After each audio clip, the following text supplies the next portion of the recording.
Hey guys, ഇന്നത്തെ video എന്ന് പറഞ്ഞാൽ ഞാൻ നേരത്തെ ഒരു വീഡിയോ ഇട്ടുണ്ടായിരുന്നു. അതിൻ്റെ ബാലൻസാണ് കേസ് ചെയ്ത്. അപ്പം ഞാനും എൻ്റെ കസിനും കൂടെ എന്താ പറയുക റിസൾട്ട് നോക്കുന്ന സമയമാണ്. എനിക്ക് നല്ല ടെൻഷൻ ഉണ്ടായിരുന്നു. എനിക്കറിയത്തില്ല എങ്ങനെയാവുന്ന. അവസാനം നോക്കിയപ്പോൾ എനിക്ക് 4 A+ ആയിരുന്നു. ഞാനൊട്ടും സാറ്റിസ്ഫൈഡ് അല്ല അതിൽ, എങ്കിലും അത്യാവശ്യം സമാധാനിക്കുന്നുണ്ട്. ഇവനും 4A+ തന്നെയായിരുന്നു കേട്ടോ. ഇങ്ങനെ കറക്റ്റായിട്ട് വന്നെന്ന് എനിക്കിപ്പോഴും ഒരു ഐഡിയ ഇല്ല. അപ്പം ഒരു റീൽ എടുക്കാൻ വേണ്ടി വന്നപ്പോൾ ഒരു അവസ്ഥയാണ് ഗൈസ്.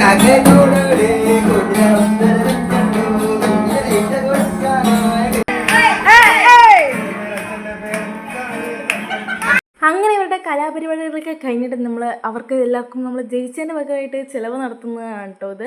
നമ്മൾ നല്ല അയില മീൻ പൊള്ളിച്ചതും അപ്പമായിട്ടാണ് കേട്ടോ എന്താ പറയുക അവർക്ക് ചിലവ് നടത്തിയിട്ടുണ്ടായിരുന്നു. അത്യാവശ്യം നല്ല ടേസ്റ്റ് ആയിരുന്നു ഗൈസ്. ഞാൻ സത്യം പറഞ്ഞ ഒരു ഫിഷ് ലവറേ അല്ല, പക്ഷേ ഇത് കഴിച്ച് ഞാനൊരു ഫിഷ് ലവർ ആയിപ്പോയി. ഞാൻ എന്താ പറയുക, എൻ്റെ വീട്ടിൽ വെച്ചാൽ പോലും ഞാൻ മീൻ കൂട്ടാത്ത ഒരാളാണ് കേട്ടോ. പക്ഷേ ഈ ഒരു മീൻ ഞാൻ ഫുള്ള് കഴിക്കുന്ന പോലെ വിചാരിച്ചില്ല. പക്ഷേ ഇത് കഴിച്ച് വന്നപ്പോൾ ഞാൻ ഒരു 3-4 അപ്പം തന്നെ കഴിച്ചിട്ടുണ്ടായിരുന്നു. അപ്പത്തിന് അത്യാവശ്യം നല്ല കുറച്ച് മധുരമൊക്കെ ഉണ്ടായിരുന്നു കേട്ടോ. അപ്പോൾ രണ്ടും എരിവും മധുരവും ഒക്കെ ആയപ്പോൾ അത്യാവശ്യം നല്ല കോമ്പിനേഷനായിരുന്നു. നല്ല ടേസ്റ്റ് ഉണ്ടായിരുന്നു. ഞാൻ അങ്ങനെ ഒരു ഫിഷ് ലവറായി മാറി ഗൈസ്. അയല മീനായിരുന്നു കേട്ടോ. അപ്പം എല്ലാവരും ഒരുമിച്ചിരുന്നാണ് കഴിക്കുന്നത്.